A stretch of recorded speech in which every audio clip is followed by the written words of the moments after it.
everyone who calls. What faith teaches us about life, leadership, and legacy. Romans 10:13 doesn't whisper. It declares, everyone who calls on the name of the Lord will be saved. That's not a tagline or a footnote in Christian doctrine. It's a disruptive, destiny-altering invitation.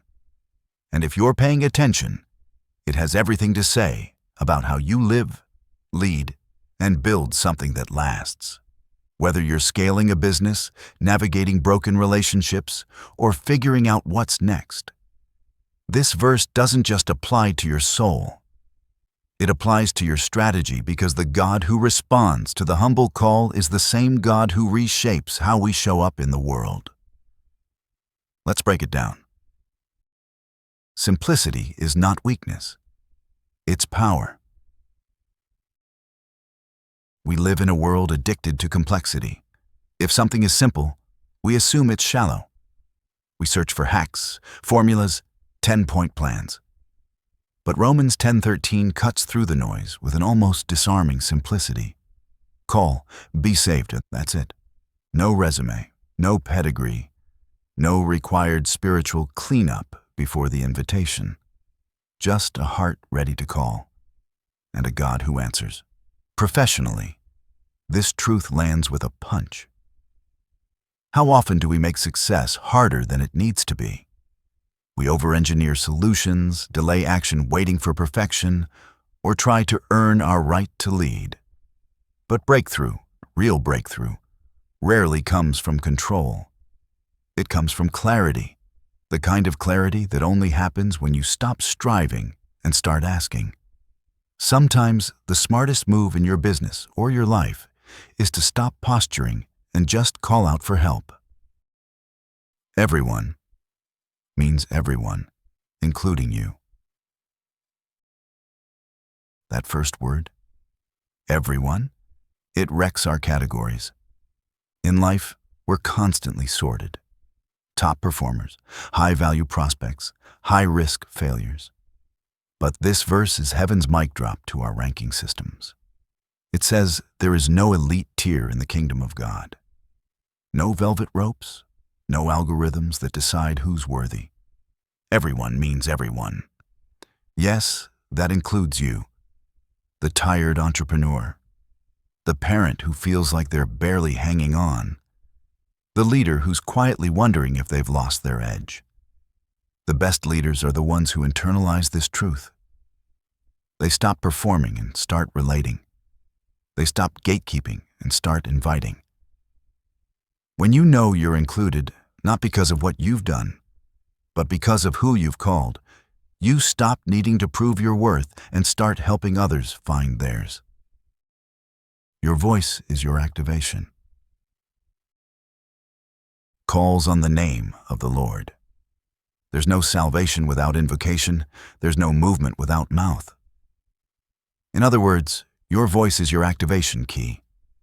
That calling isn't just about religious ritual. It's about relationship, about trust, about knowing you've reached the end of yourself and now you're dialing into something greater. In leadership, that's vulnerability. Think about the leaders you admire most. Chances are they're not just brilliant, they're authentic. They've made peace with their need. They know when to call in reinforcements, when to admit blind spots, and when to say, I can't do this alone. That's not weakness, that's wisdom. And spiritually, that's the core of everything. God responds not to perfection, but to presence, to people who are humble and bold enough to say, I need you. Faith is not just the entry point, it's the entire path. Let's kill a lie right now. Calling on Jesus isn't just how you start your faith, it's how you continue it. Some of us treat salvation like a golden ticket. Call once, receive grace, and move on. But Romans 10:13 isn't a single-use promise. It's a pattern. Call, be rescued, walk forward, repeat. Every challenge you face, every decision, every setback, every fear, can be met with that same posture. A quiet or loud call. God, help. God, guide. God, show me what I can't see. And guess what? He answers. Professionally, this looks like living in rhythm with grace.